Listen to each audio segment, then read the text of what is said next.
amazing photo opportunities in a few minutes. But first I want to talk about these birds. Anyone know what kind of birds these are? Macaws. I heard macaws, I heard parrots, you are all correct. And we're so lucky we get to work with these birds using positive reinforcement. And that basically means the birds do the behavior we're looking for, they're going to get something they like in return. Now our volunteers, oh my goodness, our volunteers, they're holding these key perches. That bird just flew to that perch, that's a scarlet macaw.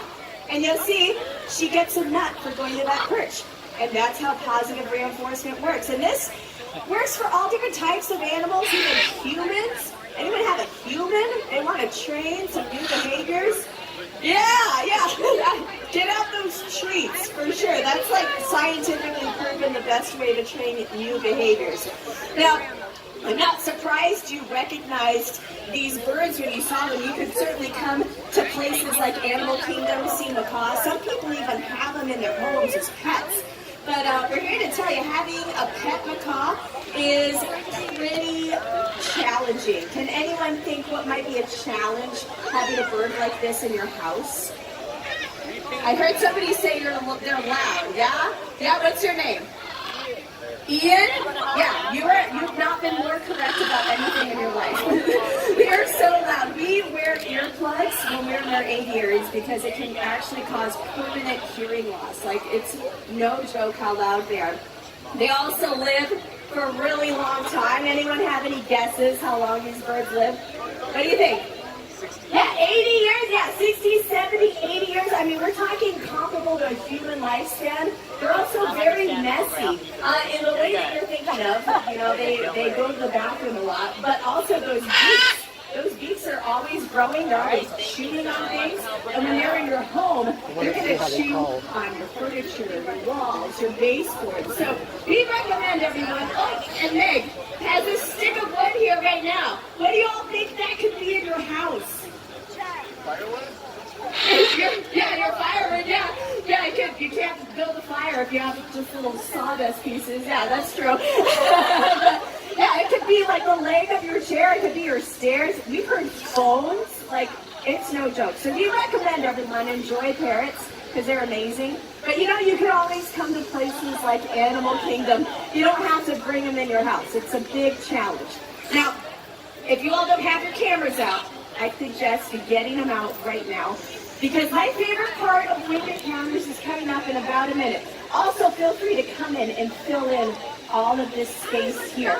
This is going to be prime real estate, so come on in and fill in all of this space. But I want to talk first about these birds in the wild. You know, I mentioned that they seem pretty common, but it might surprise you that in the wild, they're getting harder to find. And a lot of it is deforestation, habitat loss. A lot of these birds are taken illegally to be pets. It's having a devastating effect on blue-throated macaws. These are the rarest macaws in the wild. There's only about 300 left.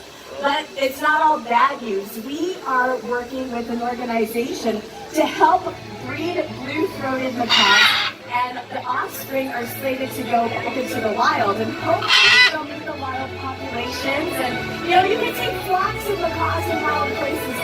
That'd be pretty cool, right? Yeah. What about seeing a flock of macaws right here? Get those carrots up and get ready.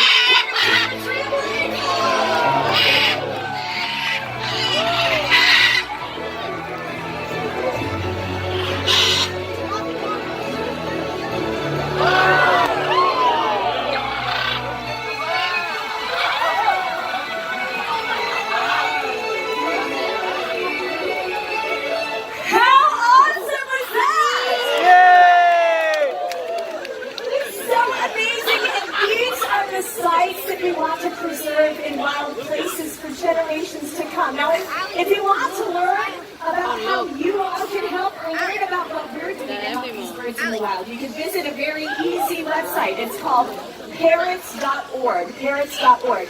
And that blue-throated macaw I was talking about, there's one right here on this little lamppost, and I'll warn you all, don't look up with your mouth open.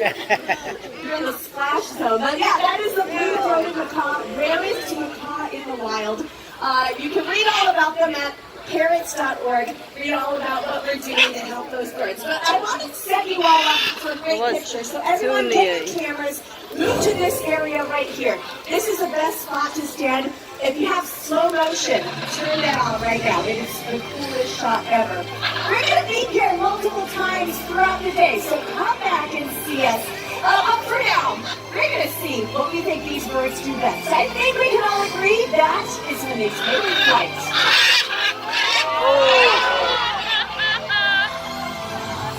Thank you for joining us for Winged Encounter.